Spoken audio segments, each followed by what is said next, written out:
Bismillahirrahmanirrahim. Assalamualaikum warahmatullahi wabarakatuh. Baiklah, pada video kali ini saya akan melanjutkan pembahasan tentang rangkaian arus bolak-balik, di mana pada pertemuan sebelumnya kita sudah mengenal terlebih dahulu besaran-besaran apa saja yang ada pada rangkaian arus bolak-balik. Kemudian kita juga sudah mengenal rangkaian-rangkaiannya. Yang pertama itu ada rangkaian resistif, kemudian ada rangkaian induktif, dan kemudian yang terakhir ada rangkaian kapasitif, masing-masing dengan sifat-sifatnya. Nah, pada video kali ini kita akan melanjutkan pembahasan tentang rangkaian-rangkaiannya ya. Yang selanjutnya ada rangkaian seri antara rangkaian resistor atau rangkaian resistif dengan rangkaian induktif. R-nya resistor, L-nya induktor. Oke, kita lihat bagaimana gambar rangkaiannya apabila resistor dan induktor dirangkai seri, lalu dihubungkan dengan sumber tegangan bolak-balik. Nah, ini resistor dan yang ini induktornya dihubungkan dengan sumber tegangan bolak-balik. Di sini juga ada arus yang mengalir. Sehingga di sini kita sudah tahu pada pembahasan sebelumnya bahwa tegangannya untuk resistor VR sama dengan I dikali R, kemudian induktor PL sama dengan I dikali XL. Ini jadinya kapasitas induktif ya, XL. Nah, adapun tegangan maksimumnya itu adalah sama dengan akar PR kuadrat ditambah PL dikuadratkan. Nah, untuk rangkaiannya di sini Z itu adalah impedansi. Impedansi ini adalah rangkaian atau hambatan total dari rangkaian arus bolak-balik. Itu disebutnya impedansi. Dilambangkan dengan huruf Z. Satuannya juga sama ohm karena dia hambatan. Nah, untuk impedansinya sama dengan R kuadrat akar R kuadrat ditambah XL kuadrat. Kemudian di sini V-nya ini tegangan sesaatnya ya. V sama dengan IM dikali Z. Nah, karena di sini hambatan total ya, jadi pakainya Z. Z dikali sin omega T ditambah T. Kita lihat keterangannya. Nah, di sini keterangannya Z adalah impedansi atau hambatan total rangkaian, satuannya ohm.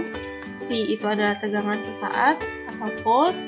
VM tegangan maksimum, dan I di sini adalah beda sudut fase tegangan dan arus. Kita lihat nanti di grafiknya.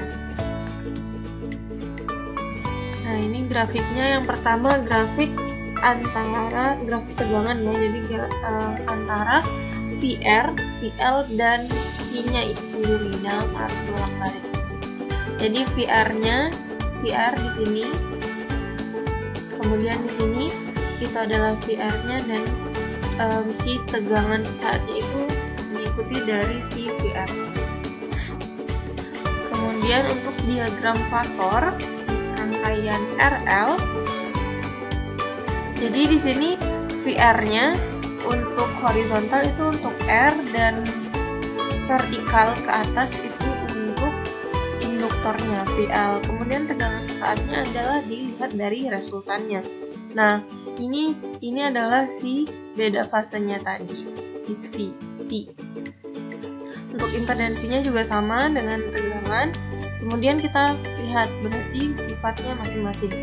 Nah, jadi berdasarkan grafik dan juga diagramnya ini, maka sifat rangkaian seri RL yang pertama itu arus I tertinggal 90 derajat terhadap tegangan induktornya.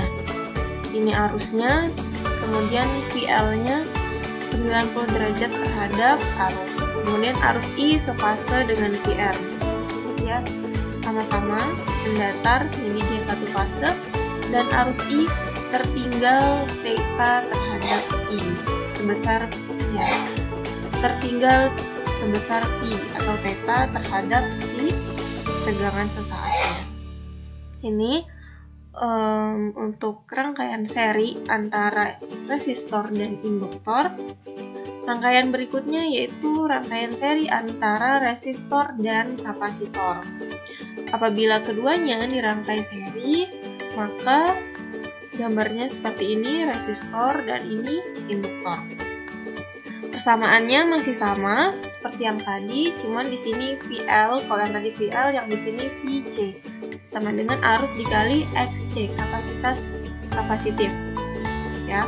Kemudian tegangannya berarti VR kuadrat ditambah VC kuadrat. Impedansinya juga sama, R kuadrat ditambah XC kuadrat. Dan di sini kita bisa cari tangan dari V itu sendiri sama dengan negatif VC dibagi VR atau sama dengan negatif XC dibagi R. Keterangannya sama dengan yang tadi. Untuk grafiknya, nah bedanya dengan yang tadi, di sini untuk VR itu sama, VR-nya sama dari sini. Kalau tadi VL dia dari vertikalnya ke atas, VL-nya gambar grafiknya dari atas. Kalau untuk yang kapasitor dia di bawah, dari bawah sini. Nah, si V-nya tegangan sesaatnya juga mengikuti. Kemudian dilihat dari diagram fasornya. Nah, VR-nya yang mendatar, VC dan XC-nya ke bawah, ke Y negatif. Sehingga untuk tegangan ataupun impedansinya itu adalah resultan dari VR dan VC-nya. Dari sini juga kita bisa ketahui sifat-sifatnya. Yang pertama bahwa arus I itu mendahului 90 derajat terhadap VC. Ya, arusnya mendahului 90 derajat daripada VC. Kemudian arus I-nya juga tetap sefase dengan VR sama, dan arus I mendahului sebesar theta terhadap I. Yang ini ya. Rangkaian berikutnya adalah rangkaian seri antara L dan C, antara induktor dan kapasitor. Ini induktor dan yang ini kapasitor. Nah, di sini berlaku apabila suatu rangkaian terdiri atas induktor dan kapasitor L dan C, rangkaian dapat bersifat induktif atau kapasitif. Jadi nanti tergantung keadaan. Yang pertama, untuk tegangannya, jika tegangan induktor VL-nya itu dikurang VC, tegangannya akan bernilai VL dikurang VC jika tegangan induktornya lebih besar daripada VC atau VL lebih besar daripada VC. Maka rangkaian ini akan bersifat induktif, di mana nilai P-nya itu adalah P/2. Kemudian P, tegangan sesaatnya akan bernilai VC dikurang VL jika VL-nya kurang dari atau lebih kecil dari VC, maka nanti akan bersifat kapasitif atau P-nya adalah negatif V/2. Dan tegangan sesaatnya akan bernilai 0 jika tegangan induktornya sama dengan tegangan kapasitor dan akan terjadi resonansi. Selanjutnya kita lihat, nah ini persamaannya masih sama. Diagram fasornya, nah di sini tadi kelihatan jelas bahwa arusnya akan berada pada sumbu X arah mendatar, kemudian tegangan induktornya ke Y positif dan tegangan kapasitornya VC ke Y negatif, ini ke Y positif ke Y negatif. Itu ya lebih jelas ya untuk diagram sebelum-sebelumnya. Nah, kemudian bagaimana untuk impedansinya? Nah, di sini arus mendatar itu adalah I, XL ke atas, XC ke bawah. Nah, nilai Z ini sama dengan ini tegangannya. Jadi dia akan bersifat induktif jika XL dikurang XC. Kemudian dia akan bersifat kapasitif jika XC dikurang XL. Ya, jika XC-nya lebih besar daripada XL, maka dia akan bersifat kapasitif. Dan yang ini nanti impedansinya akan bernilai 0 jika XL sama dengan XC. Ini ya, jika apabila XL lebih besar daripada XC, maka rangkaiannya bersifat induktif. Dan V sefase dengan VL. Apabila XC lebih besar daripada XL, maka rangkaiannya akan bersifat kapasitif dan V-nya akan sefase dengan VC, sama dengan sifat pada tegangannya tadi. Gitu ya. Jadi pada rangkaian seri antara L dan C, dia akan bisa bersifat induktif atau dia bersifat kapasitif, dilihat dari keadaannya, entah dari tegangannya atau dari impedansinya. Apabila tegangannya induktor lebih besar, maka tegangan atau impedansi, tegangan atau hambatannya untuk induktor lebih besar daripada kapasitor, maka dia bersifat induktif. Sebaliknya, kalau tegangan kapasitor dan hambatan kapasitas kapasitifnya itu lebih besar, maka dia akan bersifat kapasitif. Rangkaian yang terakhir, ketiga rangkaian kita rangkai seri R, L, dan C. Resistor, induktor, dan kapasitor semuanya kita rangkai seri. Maka dia gambarnya akan seperti ini. Ini untuk resistor, induktor, dan kapasitor. Nah, persamaannya semuanya sama. Kita lihat di impedansi dan tegangannya. Impedansinya, maka persamaannya akan menjadi R kuadrat ditambah XL dikurang XC. XL dikurang XC dalam kurung baru dikuadratkan. Tegangannya juga sama, V sama dengan akar VR kuadrat ditambah VL dikurang VC baru dikuadratkan. Adapun tegangan resistornya VR sama dengan Vm dikali sin omega T, VL-nya Vm dikali sin omega T ditambah 90 derajat, dan VC-nya sama dengan Vm dikali sin omega T dikurang 90 derajat. Ini untuk mencari masing-masing VR, VL, VC-nya. Nah, untuk sifat-sifatnya, sifat rangkaian seri R, L, C, yang pertama, XL lebih besar daripada XC, maka sifat rangkaiannya adalah induktif karena P positif. Nah, P positif ini tadi yang ini, dia mendahului 90 derajat, positif 90 derajat. Kemudian sifat yang kedua, XC lebih besar daripada XL, maka sifat rangkaiannya adalah kapasitif karena P-nya negatif. Ini kan sebagai P negatif 90 derajat. Dan yang ketiga, XL sama dengan XC atau sefase, sifat rangkaiannya adalah resistif, terjadi resonansi. Jadi besar impedansinya sama dengan R karena dia XL-nya sama dengan XC, dan P-nya sama dengan 0 karena dia sefase. Untuk diagram fasornya seperti ini. Ini untuk diagram tegangannya, arus VR, VL. Ini kalau dia VL dikurang VC, yang ini. Kemudian untuk impedansinya juga sama. Ini I ke sini resistor, kemudian XL, XC. Sini XL dikurang XC. Sama saja diagramnya, cuma di sini ada 3 antara resistor, induktor, dan kapasitor. Oke, itu pembahasan untuk rangkaian arus bolak-baliknya. Selanjutnya saya akan berikan satu contoh soal.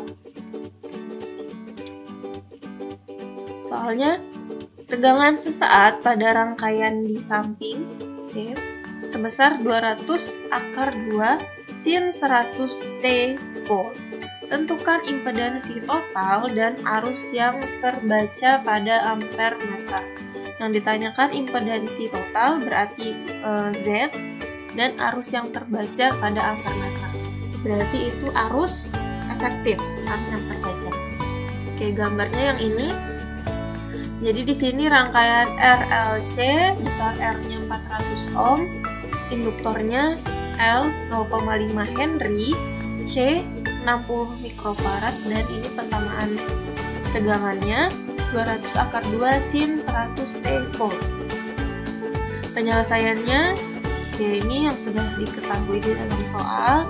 Nah, yang ditanyakan adalah impedansi dan arus efektif. Kita lihat penyelesaiannya yang pertama.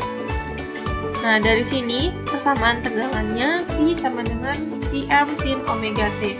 Dari persamaan ini maka kita tahu bahwa nilai dari Pm itu adalah 200/2. Kemudian omeganya sin omega T. Omega berarti adalah 100 radian per sekon.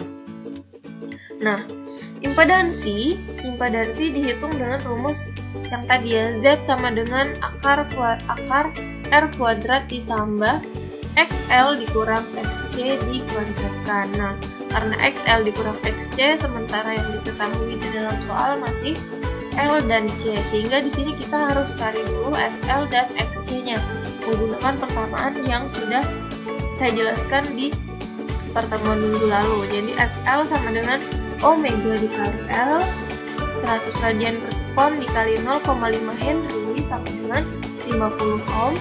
Kemudian XC sama dengan 1 per omega dikali C. Jadi 1/100 radian per sekon dikali, nah ini 60 mikrofarad sama dengan 6 kali 10 pangkat negatif 5 farad. Jadi nilainya itu sama dengan 166,7 ohm. Nah, sudah dapat XL dan XC-nya atau kapasitas induktif sama kapasitas kapasitifnya. Baru kita masukkan ke persamaan impedansinya. Jadi Z sama dengan R-nya udah diketahui di soal. Kita masukkan 400 kuadrat ditambah 50 dikurang 166,7. Baru dikuadratkan. Jadi kita kurangkan dulu 50 dikurangkan 166,7 baru nanti dikuadratkan. Maka di sini dapat hasilnya impedansinya adalah 416,7 ohm. Ini untuk impedansinya. Kemudian yang berikutnya adalah arus efektifnya. Arus yang terbaca pada ampere meter. Maka arus efektif itu sama dengan tegangan efektif dibagi impedansi. Kan kalau sebelumnya kita tegangan efektif dibagi R gitu ya, resistor. Tapi karena di sini dia rangkaian total, maka kita gunakan juga impedansi. Nah, kita cari dulu tegangan efektifnya. Tegangan efektif sama dengan tegangan maksimum dibagi akar 2. Tegangan maksimumnya 200/2 dibagi akar 2. Jadi dapat tegangan efektifnya 200 volt. Maka arus efektifnya kita masukkan ke sini 200 volt dibagi 416,7. Sehingga didapatkan arusnya itu mendekati 0,48 ampere. Nah, dari sini maka bisa kita simpulkan bahwa kita ketahui impedansi total dan arus efektifnya adalah sebesar 416,7 ohm dan 0,48 ampere.